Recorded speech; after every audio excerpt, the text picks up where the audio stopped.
So the second framework, which is actually a very interesting thing, unfortunately is not adopted very widely, is called the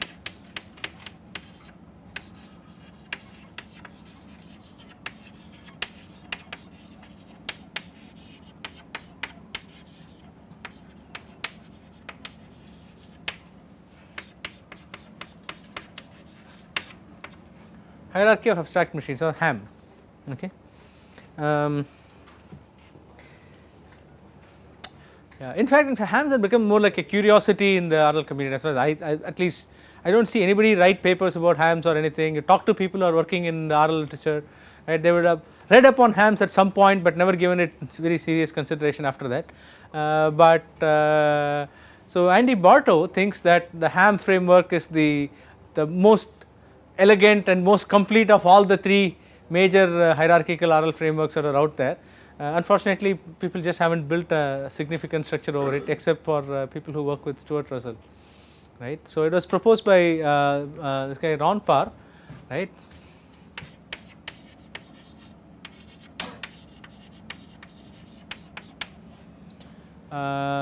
So yeah, the options framework was proposed by Doina Prikkup, Rich Sutton, and Satinder Singh. So the original options paper was Sutton, Prikkup, Singh is the citation for that, and yeah, it was largely largely Doina's work. Yeah.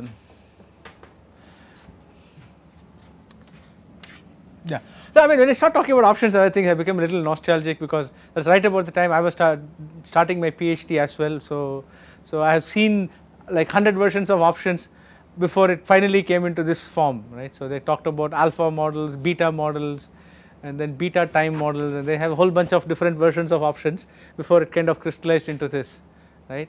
And this whole connection of all of these frameworks, options framework, HAM and MaxQ, and all of these frameworks, the connections to SMDP-Q learning were actually originally observed by Andy Bartow. So somebody was giving a presentation in one of the meetings, and then Andy just said, oh, that's SMDPs, right, and then people went and clambered around, and then they actually figured, oh yeah, okay, he is right. I mean, we are just, in some sense, many of the results that they were showing at that point were reinventing the wheel that people had done with SMDPs. So anyway, so going back to HAMs, I believe the HAM framework was the first hierarchical RL framework that came out, I think in 96 or something, 97 I think. But the options framework became more popular later, and mostly the work, all the follow up work have been done in Stuart Russell's lab, and even Ron Parr did not continue too much work on HAMs after that, but it is a really cool thing, right, and it is also very complex. So what do I do with HAMs is that I am going to define, so what I call are simple machines that encode the policies that I am trying to follow, right. Machines, finite state machines, they are like finite state machines. I am going to define a hierarchy of finite state machines, okay, that is what we call now hierarchy. The hierarchy and the machines part is all clear, the abstract part will become clear in a minute, okay. So I am going to define a hierarchy of finite state machines, right. So the finite state machines will have the following types of states, 4 types of states, okay. So the first state will be what is called an action state, right. The second is called a call state, okay. Third is called a choice, fourth is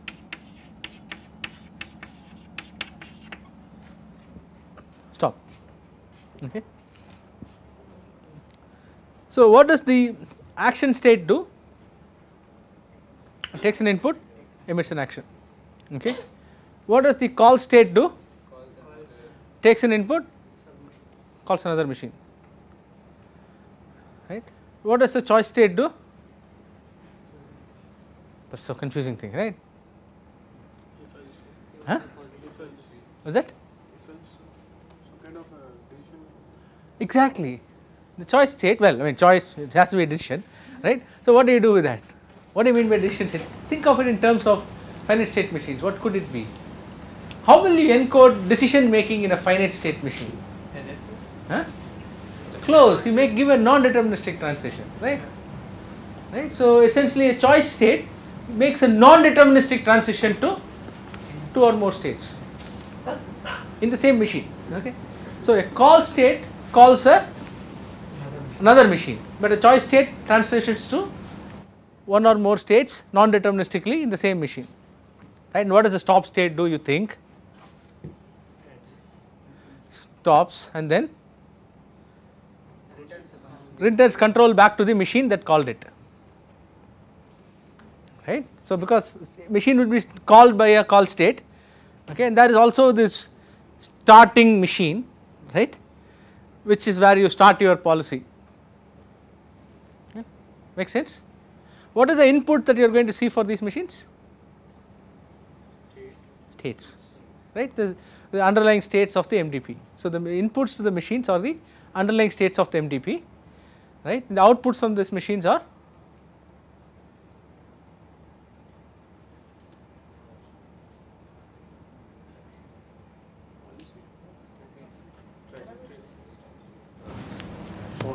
come on, what do action states do?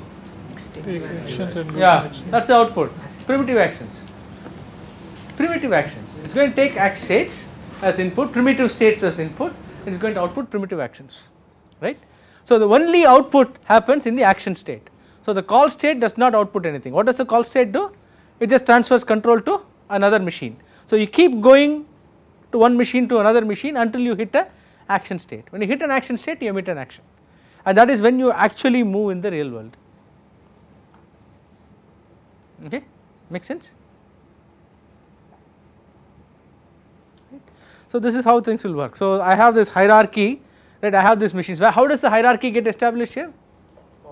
The calls, right? So the calls will give me a hierarchy. I have to make sure it is a proper hierarchy. I shouldn't have loops, right? If I have loops, then I can just keep calling around in the loop and I can get into infinite depth into my policy. So make sure it is a proper call graph, right? So it should be a DAG, right? So make sure my machines are connected in a DAG, right? And then I start in the original machine. I look at what the initial state is. That is the top level machine. Let us call it some M naught. So M naught will take a state, right, and then the start state in M naught will now make a transition. It could be the start state, could be a choice state, it could be an action state, could be a call state, whatever. It sees the input, and based on the input it makes a call, right. So it could start off one machine or the other, and then that machine now makes another call, okay, and finally at some level in some machine I am going to get a primitive action. Okay, if you think this is very complex, just think about how we talked about the getting out of the going to central station example, right. There is this one big machine that is going to central station, okay, it takes as input, okay, you are in the ICSR building, right, then it is going to say, okay, let me call the get out of inst machine. So I will go to the get out of inst machine. Get out of inst machine is going to look at the state, you are in the ICSR building, okay, go to GC machine. Then the go to GC machine will look at the state and will say, you are in the ICSR building, okay, and then it will call get out of ICSR building, and that will go down, it will call the get out of the classroom machine, right, and the get out of the classroom machine will say, oh finally, okay, move right, okay, that will be the first primitive action you do, right. So all of this processing happens and then you move right, and then what happens? I am still in the get out of classroom machine because that is not reached a stop state, right. I keep moving until I reach the goal. I just do not want to exit and walk out to demonstrate the point, but you see what I mean, right. As soon as I reach the door, I will actually get to do a stop state in the get out of classroom machine. It will pop up and go to the get to previous machine, which one, which called it? Yeah, memory is so low, is it? What machine called it? Get out of ICSR building, right. So that is the machine that called this. It will go to the get out of ICSR building. Now what it will do? It will say, okay, you are no longer in the classroom, right. So it will see that.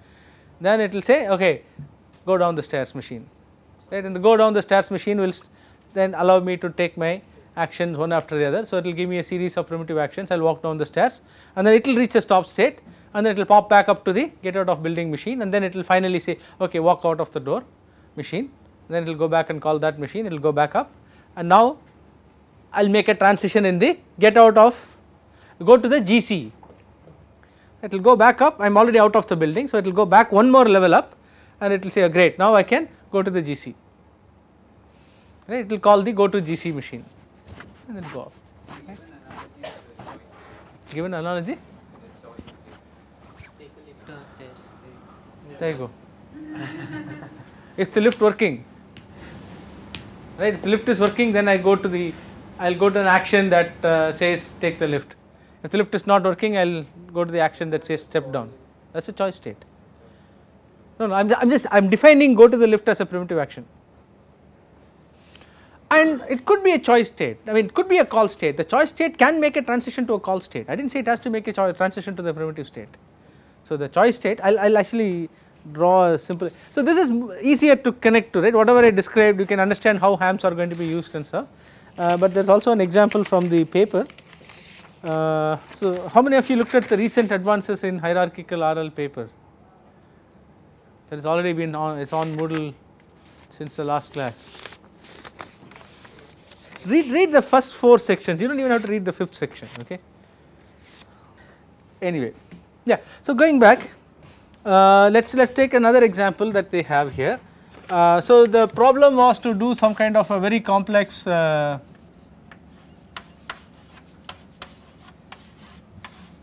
they had a very complex grid world task, okay. Each of these corridors will be divided, so there will be like 10 grid cells here, right. This is a pretty large grid world, right. So some 300 by 400 grids or something like that, and all along the corridor, okay, there were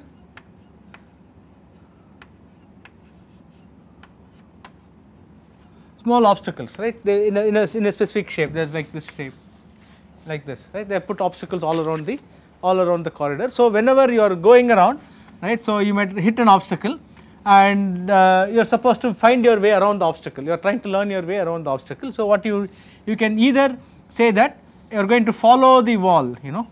So if I hit the obstacle here, I can essentially follow the wall and I will get out,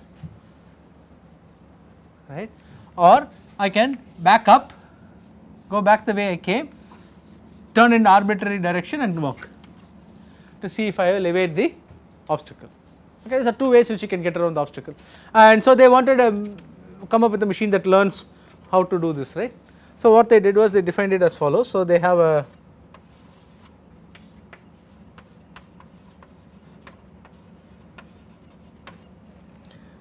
follow wall. Why doesn't Q learning can find the same trajectory here. Q learning or SARSA here. Yeah, sure. It will be very bad. Huh? No, if you have a lot of time, sure. 300 cross 400. Huh? 300 cross 400. A lot of it is repeated, right? When once you know how to avoid one of those bracket shaped obstacles, then why do you have to relearn everything again and again, right? There's a whole idea of going to hierarchies that you don't want to keep learning the same thing again and again. Right, so I'm going to follow the wall, right. Start somewhere, I'll just keep following the wall. Then what I do, right, so if I hit an intersection, so this is a call state, okay. So I'm calling the machine for following the wall. So there might be some things that I need to do, because assume it's actually a robot, I might need to position myself a distance away from the wall and then keep moving and things like that. So when the follow wall command, the machine returns, I will be in some state, right. So I could be either in an intersection, I am assuming that as long as I can validly follow the wall, this machine will run, right. When it comes back to this machine, right, when the follow wall machine terminates and comes back to this machine, I will either be at an intersection or I will be at a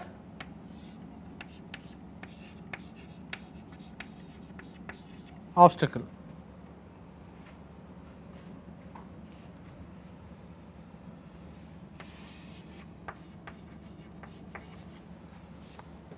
So in intersection I stop, basically I go back up, because when I come to an intersection right. Now I have to make a choice of whether I have to go this way, that way or this way, right.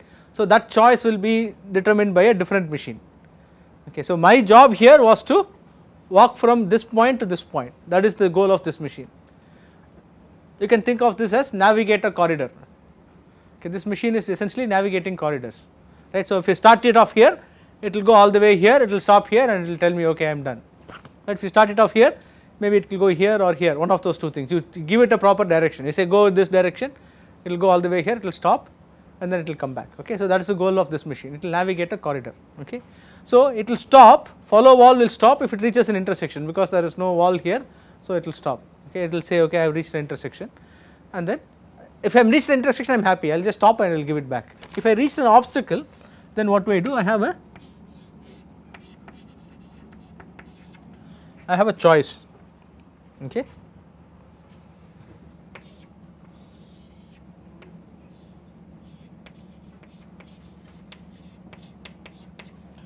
So what can I do? I can, two choices I have, I can pick a different wall and follow it, right, or I can back off. These are the two things I can do. So what is back off? Back off is another machine, like I was telling you, it moves me back in the direction I came. Okay. So this is, remember this is not a real machine, okay, I am just, this is a sample thing.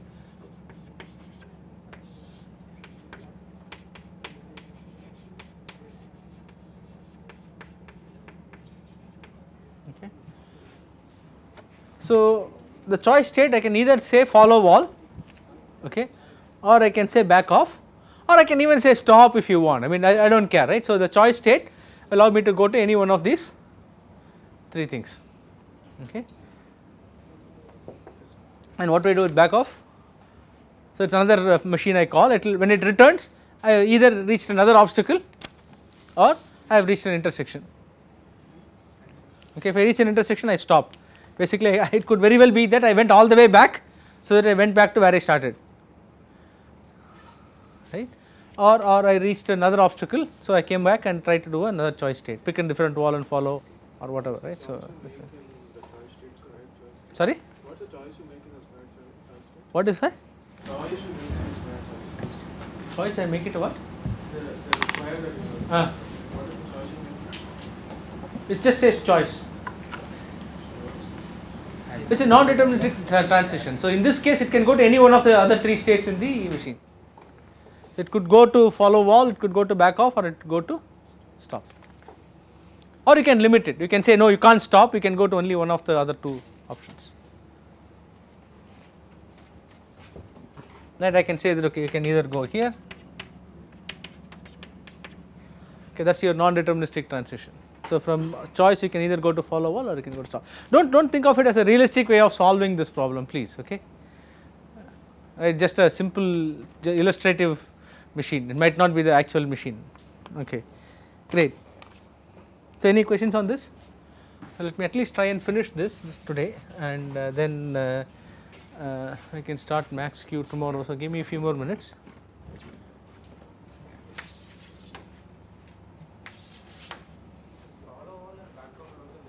Follow? Oh, that's another machine, just like a hierarchy. Call state is what? Those are call states. But those are action, right? They are call states. Where is action? Action will happen somewhere down there, right? So follow wall might say, okay, rotate my motor. Okay, it's there in between the follow wall and stop. It's action state. No. Follow wall is another machine like this. Okay. Oh, right. So there will be a follow wall machine. Okay, that will come somewhere like this, right? So maybe not a choice here. I don't know. They don't have a symbol for action states. I don't know. There will be some action. It will say move right. Right. There might be actions for moving right, moving left, or whatever. So you come here and then you decide whether to move right, move left, and so on and so forth. Right. So it will be another machine with action states in there. So this machine has no action states. Okay. All fine? Fine? Everybody fine on board? Huh? Call state. What's that? Which are the call states? The call states or follow wall and back off. Okay, so in this we have call states, choice states, stop states, no action states. The action states will come further down somewhere, which will be things like actions like move left, move right, or turn motor. So much depending on whatever is your primitive action. Okay, so that will come in some other machine. We are not looking about that. Okay, here is my question to you. Where is RL here? What do you learn here? Where is the SMDP here? I am talking about a different hierarchical framework. It is no longer options here. You should forget options while I am talking about HAMS. There are primitive actions, but where is my SMDP here? Call state. Call state. So what do you think I should be learning? Which call state? Huh? Which machine to call? Or essentially, what do I do in the choice state, right? Choice state need not be machines. It could be other action states also. Right? It could be I could come to a choice state and then say, okay, if I am here, then go left. If I am here, go right. I mean, I can look at the actual the what they call it, the core MDP state, the base MDP state.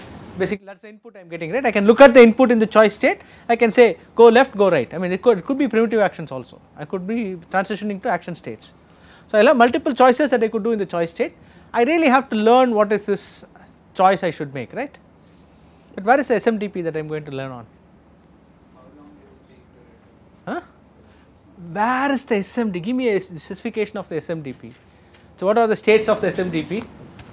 So if you remember in the options case, the states of the SMDP were the same as the original states, right? And the actions of the SMDP were essentially the actions plus options. I told you, right? You might have 4 actions and 6 options. Totally, the SMDP will have 10 actions, right? So likewise, where is the SMDP in this case? What is the state space? Huh? The call states and the choice states. No, the underlying MDP is, we can throw it away, is it? That doesn't form part of the SMDP. So I need to have my base MDP states in my SMDP because I have to learn a policy that is a function of where I am in the world. Right? I cannot ignore the base MDP state, right, or the core MDP state. I need the core MDP state. But what action I pick also depends on what machine I am in, right? It not only depends on what machine I am in, it also depends on who called it, right? Once you are outside the building here, depending on whether you are going to the main gate or Velachery gate, depending on which machine higher up call the get out of building machine, I might have to take a different action. It does not just depend on whether I am in the get out of building machine, it also depends on which machine called me, right. In fact, there is a stack. I have to keep a stack. I have to keep a call stack. Which machine called which machine called which machine. So that call stack has to be part of the state space, because what decision I make depends on the entire call stack. So now what are the things that need to be part of the state space? The state of the base MDP and the call stack, right. Great. So now what are my actions for my SMDP? What's the point of it being the actions being dependent on the machine which called this machine? What is my action space here? Is the actions of the core MDP? And also taken to transfer from one. Huh? Transfer of. You're getting more context to take an action. Right? What's that? You're getting context to take an action. I have states, Yeah. and I have the call stack. Yeah. So call stack provides more context than just the basic. First answer my second question. That's the reason I didn't answer his question. I can't answer his question until you answer my question. What are the actions here? Primitive actions Pause, plus. make choice. I will tell you, primitive actions are not the actions that I am going to look at in this SMDP. I will ignore the primitive actions in the SMDP because the primitive actions are all already predetermined. If I land in an action state, I will emit a primitive action, right. I have no choice over that. I am giving you hints. So what should be the actions? Transitions possible out of the choice state. Therefore, two of those actions would be follow wall and back off. There will be two of those actions that will go into my SMDP. right. And once I call follow wall, it is like an option I have called now, it will keep running until it reaches a intersection, maybe there might be other choice states within the follow wall option, in which case it will come back to me and I will have to make a decision what to do with that. Okay. So essentially the SMDP consists of I don't know, I am going to call this as HI is the call stack, like it is a history of the things I have called, it is essentially the call stack, right, and SI which is the core MDP state, right. These are the this cross this, right. So that will be my action space, okay, that will be the call stack times the current state, okay, that will be my state space, right, and my action space would be all the outcomes of the choice state Ci, right. So all the possible outcomes of the choice state Ci will be the actions I can take, right, and of course there will be some limitations. I can take a particular action only if I am in a choice state corresponding to that machine,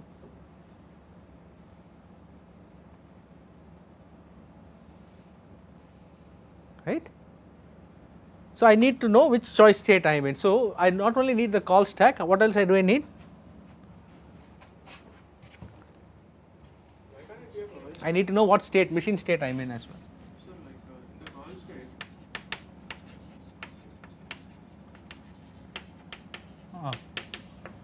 Yeah. in the call state, you move to some other machine, right? Even you make a that could be a part of the No. Yeah, choice is a call state could be an action state, provided it is something which I can reach to from a choice state. If I have a machine that is completely specified without any choice state, none of the states in the machine will appear in my actions, right. I could define a machine without a choice state, I mean I could know the policy completely beforehand, I do not have any learning to do for a particular policy. For example, we have been talking about options, right. So if I am trying to encode the policy of an option, it will be a machine without a choice state. Suppose I have defined an option, get out of this room, right. The machine for corresponding to that will look like, okay, sense the world, right. So okay, there is a, if you are in this state, then back off, right, until you reach here and then turn right, and then walk out, right. So it will be essentially there will be no choice states here, this entire machine will have no choice states, right. It is possible, and none of these things will actually appear in the none of the states that I have in this machine will appear in the actions for the SMDP.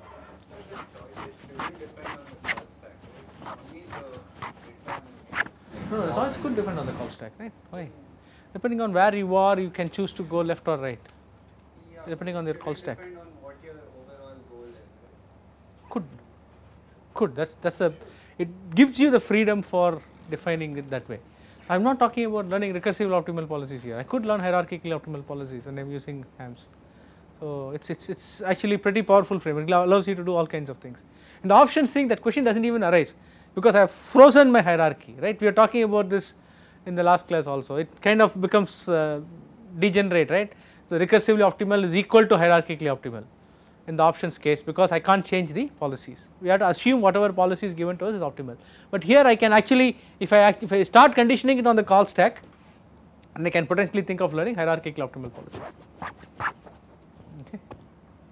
Is it fine? So I need the machine state also. I need to know which choice state I am in. There could be multiple choice states in a machine, right. I need to know which choice state I am in also. Right? And so I take all of this together, and then my actions are essentially other machine states. I don't know what to call it. Right.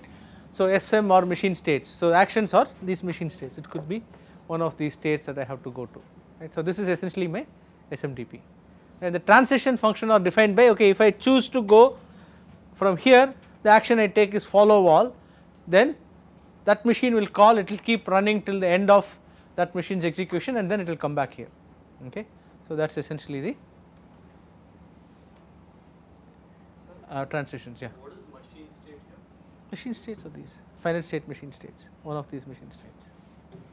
Which state I am here, right? When I actually come here, which is the state I am in when I make the call. Won't that be just the top of the call stack? No, that is the machine I am in. Okay. This will be the machine state I am in. Oh,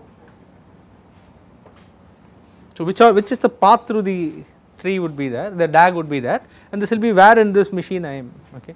So I mean I might be kind of fudging the notation a little bit. You can read the paper and find out what the exact notation is, but so that's I am just trying to give you the intuition. I am not trying to lock down everything. There was one other thing which I wanted to tell you.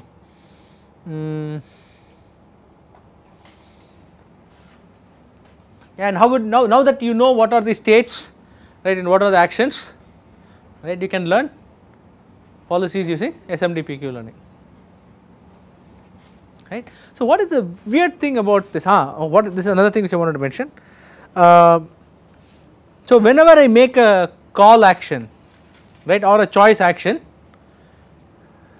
right, whenever I go to a call or a choice state, there is no transition in my core MDP state, right, only the machine state and the call stack could change. So the only time my core MDP state changes is if I visit the action state anywhere in any of the machines, right? I do not care, right, whenever I am in the process of executing the policy, if I reach an action state, then the core MDP state will change, otherwise that component will stay the same, right, and only these components will change. Okay. So this is essentially the idea, right. And so the thing about this is, so what will be the equivalent of an option in this case? So the option encapsulates an already learnt policy, right. So what is the equivalence of an already learnt policy here?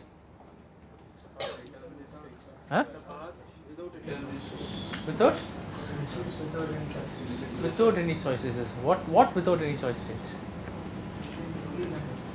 Any sequence of action states you visit without any choice state in between, right, I mean those would constitute your policy or an execution of the policy, right. So because when you are running this machine, if there is a sequence of states that you visit, sequence of action states you visit without a choice state in between, right, that will constitute a learnt policy.